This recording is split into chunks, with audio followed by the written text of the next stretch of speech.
Back in January, Dickinson Season 2 aired on Apple TV Plus, and since then, viewers have been dying to know about Season 3. The main question is, what and what not to expect from this upcoming season? What is the release date? In this video, we'll answer all these questions. Here's everything you need to know about the Dickinson Season 3. When will Dickinson Season 3 air? Dickinson Season 3 was announced even before Season 2 aired in January 2021. However, it was confirmed beforehand that this third season would also be the last. But the good news is that fans don't have to worry about it being an abrupt cancellation of the show, as series creator Hailee Smith already stated that the show would be a 3-season journey. The trailer for Season 3 was released in October 2021, while the release date is believed to be November 5th, 2021. This coming-of-age show will air on Apple TV Plus, with the first 3 episodes released all at once. The whole season will, however, consist of 10 episodes altogether. After the first 3 episodes are released, we'll get to watch 1 episode every week until December 24th.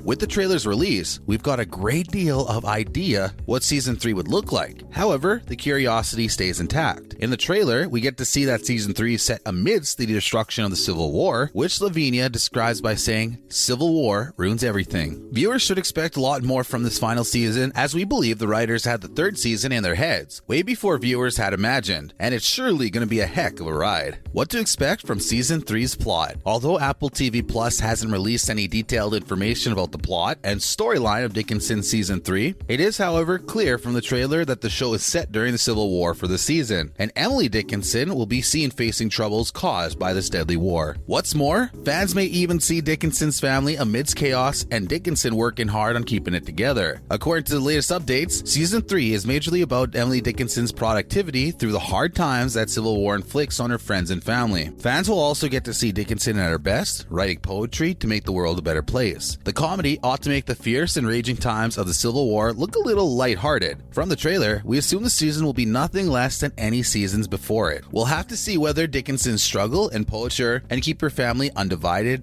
or not. As far as critics believe, the show's going to be an amazing ride with all the historical and literary fun one may expect. Who will be a part of Dickinson Season 3? As for the cast of Dickinson Season 3, the protagonist, Hailee Steinfeld as Emily Dickinson, will undoubtedly be a part of the season. Dickinson will reunite us with some of the returning characters as well. These returning characters include Austin Dickinson, Edward Dickinson, Sue, Mrs. Dickinson, Betty, Henry, and Lavinia Dickinson. In Season 3, fans will also get to enjoy the roles of unique characters of Death, played by Wiz Khalifa, Nobody, played by Will Pullen, and Louisa May Alcott, played by Zosia Mamet. Not just this, in Season 3, fans should get ready to see some new faces and characters as well. These new characters include Billy Eichner as Walt Whitman, Chloe Fineman from Saturday Night's Live as Sylvia Plath, Ziwi as Sojourner Truth. These new characters seem to have a lot to add to this final season, and we believe that every character is coming prepared to blow our minds. The established cast has already created a major place in the hearts of Dickinson fans, while the new faces will only add up to it, as there are no ordinary characters either. Fans are especially excited to watch Emily Dickinson's interaction with the all-time famous poet Walt Whitman. Season 3 was planned and written before Season 2. Now, we've been asking about a season right after the season came to an end. However, little did everyone know what Dickinson's creators were up to. Dickinson's was always supposed to have 3 seasons, and the number of seasons was determined from the very start in 2019. Season 3 was also initially supposed to be the last season of the Dickinson franchise. Before the second season debuted in January 2021, writers of Dickinson had already finalized the storyline for the third season as well. In an interview, creator of Dickinson, Hailee Smith, revealed that the pandemic had a major impact on how the script for Season 3 was written. She also revealed that the image of the show she had in her mind while writing Dickinson was a show for people and minds trapped in houses and worried about loneliness. Lastly, Smith opened up about how Season 3 was written during the summer and fall, which makes the time before the debut of the second season. It shows that the creators of Dickinson were possibly in a hurry more than the viewers to create another yet final season for their famous coming-of-age comedy series. A synopsis of Dickinson Season 3. Here's a synopsis that we did by doing some research on the trailer for Season 3. In this season, viewers should buckle up because there's a lot to store in your minds and hearts this time. Dickinson Season 3, as we mentioned earlier, is based amidst the chaos of the American Civil War. In this season, fans will will enjoy the most productive time of Dickinson's life, which is amongst the rage and chaos caused by the Civil War. Emily Dickinson will also face a family crisis and will try to heal the divisions that have drifted her family members apart. In the trailer, we see Dickinson saying that she has a lot of poetry in her head and she cannot find a place to take it out. Just like that, we see how Dickinson is willing to make this world a better place with art and her artistic thoughts. We'll see Dickinson ponder if art is even helpful for keeping the hope of life alive or not. The season will mostly focus on the letting go of the past and creation of a better future. We'll also get a taste of politics along with the literature. With the appearance of Walt Whitman, this show is most likely to have some of the best humorous scenes in the history of coming-of-age shows. Is Dickinson worth watching? The short answer is yes, resoundingly. Dickinson is definitely worth watching. If you haven't watched it yet, we recommend going to Apple TV Plus right now and start binge watching. The first 2 seasons of Dickinson are like a roller coaster ride with an amazing script, outstanding characters, and on-point humor. In order to enjoy the final season of Dickinson, you need to know the whole plot from the very start. From the Dickinson family to each and every character that takes part in the journey, every bit of Dickinson is worth your time. The coming-of-age series doesn't only dive into the world of literature, but also comedy, satire, family, friends, and politics, making it all in one show, and we'll be enjoying every bit of it. Reasons to watch Dickinson. The spice doesn't end here. We've come armed. Here are some of the reasons why you should definitely watch Dickinson. First of all, it's a coming-of-age series that explores the life of a poetess who also explores her sexuality throughout the series. The second reason is the creator of Dickinson. Alina Smith is one of those people whose work speaks for itself. She previously worked on shows like The Newsroom and The Affair. The third reason is the abundance of female leadership in the production and writing of the series. Famous directors such as Alina Smith, Lynn Shelton, and the 6 top-notch female writers have worked day and night to make the show an out-of-the-world experience. The fourth reason is that the show has a unique setting. Dickinson is more like a modern Emily Dickinson set in the past with the literature, wit, and humor from the times when the real Emily Dickinson lived. Viewers get to hear a lot of modern slang used by several characters throughout the 2 released seasons of Dickinson, and we believe this will be a part of season 3 as well. Lastly, the actors gave their best performances. While watching Dickinson, you may even become a fan of some of the actors and actresses that you hated before. It's quite clear why fans kept on insisting on a 3rd season right after the 2nd season was aired. Dickinson is popular for all the best reasons. With amazing actors, an outstanding storyline, and a great new final season, Dickinson has made its place in the viewers' hearts. Here's everything that everyone must know about Dickinson's season 3. Keep watching and leave a comment about what you liked most about the show. We'll catch you on the next one.